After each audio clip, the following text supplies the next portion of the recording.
धन्यवाद सिद्धार्थ जी जो आप यहाँ आए। आज का मीटिंग का उद्देश्य था किसानों के साथ मिलकर के उनकी समस्याओं को जानना। हम्म। और हम लोगों ने एक फाउंडेशन बनाया, यूहम फाउंडेशन। उसके अंतर्गत हम लोग चाह रहे हैं कि यहाँ के जो किसानों के अनुभव हैं अलग अलग क्षेत्र, मतलब अलग अलग फसल के कैसे उगाने के और क्या क्या समस्याएं हैं और उसके समाधान में हम लोग कैसे हेल्प कर सकते हैं, उसी को आपस में शेयर करना। और उसके बाद जो चीज़ें निकल के आई हैं अभी, उसमें है कि कुछ लोग जो हैं सो कुछ परंपरागत खेती के अलावा कुछ कमर्शियल क्रॉप्स के लिए भी प्लान कर रहे हैं। कुछ लोगों ने सेब का भी, जैसे उन्होंने कहा कि हमने सेब के पौधे पे एक्सपेरिमेंट किया है, उगा करके देखा है।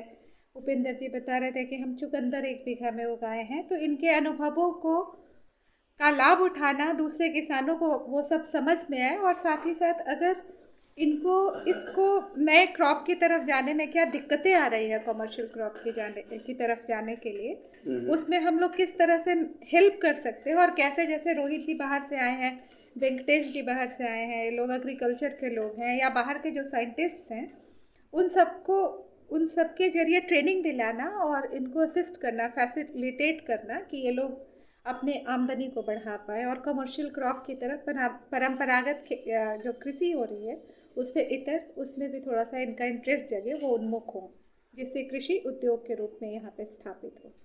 ये किसानों का मूलतः और बहुत सारी समस्याएं हैं मैम, तो उससे आप लोग किस तरह से उनका मदद कीजिएगा? किसानों का देखिए, बहुत सारा वो बिल्कुल बिल्कुल, जब हम कहीं पे भी शुरुआत करते हैं और बात करते हैं, या कहीं पे भी आप किसानों की बात करिए, तो सबसे पहले इनकी समस्याएं परंपरागत जो खेती हो रही है वहाँ पे समय पे समुचित जो खेत कृषि हो रही है उसका मूल्य नहीं मिलना, समय पे बीज ओलावृष्टि में खाद, भी ओलावृष्टि, किसानों का कई बहुत तरह क्षति की। हुआ, बिल्कुल। तो उस पे आप लोगों ने क्या अभी तक निर्णय लिया है? देखिए, हम लोग, वो तो एक अलग सब्जेक्ट है कि जो इनकी समस्याएं हैं, जैसे ओलावृष्टि के लिए इनको मुआवजा मिलना चाहिए, समुचित मुआवजा मिलना चाहिए। यहाँ पे लोगों को कुछ कम के लिए बात हुई थी, बाहर किसी, मतलब विक्रम से इधर लोगों को ज़्यादा हो रहा है, ये थोड़ा सा उपेक्षा हो रही है, इस पर तो बात हुई है। और हम लोगों ने जो यहाँ के मंत्री हैं उनको चिट्ठियाँ भी लिखी हैं।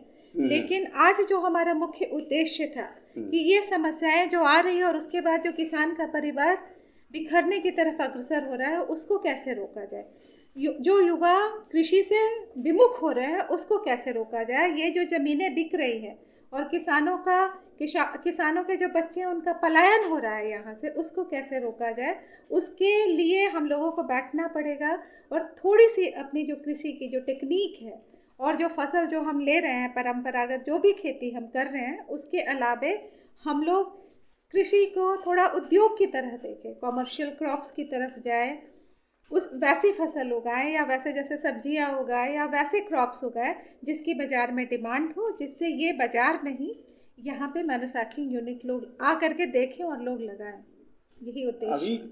खासकर किसानों के प्रति, खेती के प्रति कह लीजिए या किसानों के प्रति युवाओं का रुझान कम होता जा रहा है, पूरे बिहार में ही बात। बिल्कुल बिल्कुल बिल्कुल। लेकिन उसका अभी तक कोई विकल्प नहीं निकल पाया है। उसका समस्या कि युवाओं से पूछा जाता है तो किसान खेती में कोई स्कोप नज़र नहीं आ रहा है। तो ये सब चीज़ों से आप लोग किस तरह से आप युवाओं को पलायन से रोकेंगे? अगर आपके पंचायत में, आपके क्षेत्र में अगर ऐसा हो रहा है, अभी भी आपके ही क्षेत्र से बहुत सारे युवाओं बाहर जाके जॉब कर रहे हैं। बिल्कुल बिल्कुल, आप सही कह रहे हैं।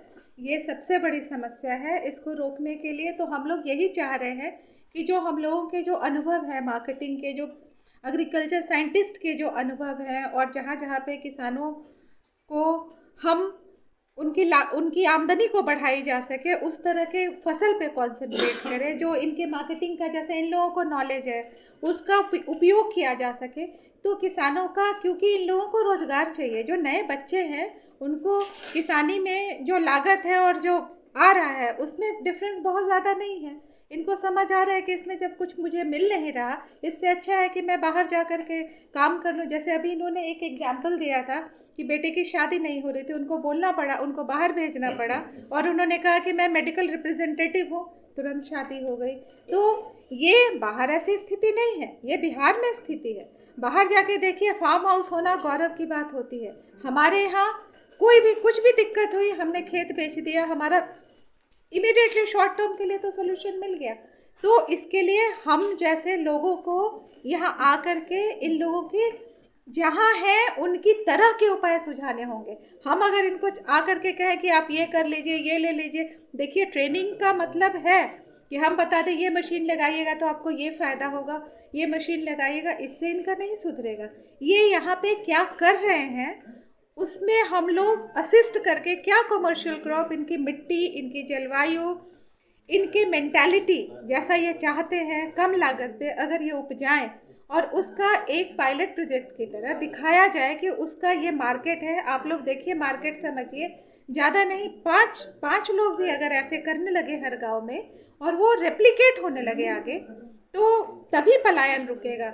और अगर हम सरकार भरोसे बैठे रहे और मौसम और प्रकृति या अपनी जो पुरानी जो अनुभव है उसी के भरोसे बैठे रहे, तो फिर किसान जो है यहाँ का जो हमारा ज़मीन है वो हम बाहर के लोगों को सौंपेंगे और हमारा किसान वहाँ पे बाहर जाकर के मजदूर बन रहा है, बच्चों को मजदूर बना रहा है। वो स्थिति जो आने वाली हमें दिख रही है, भगवान न करे वैसी स्थिति है।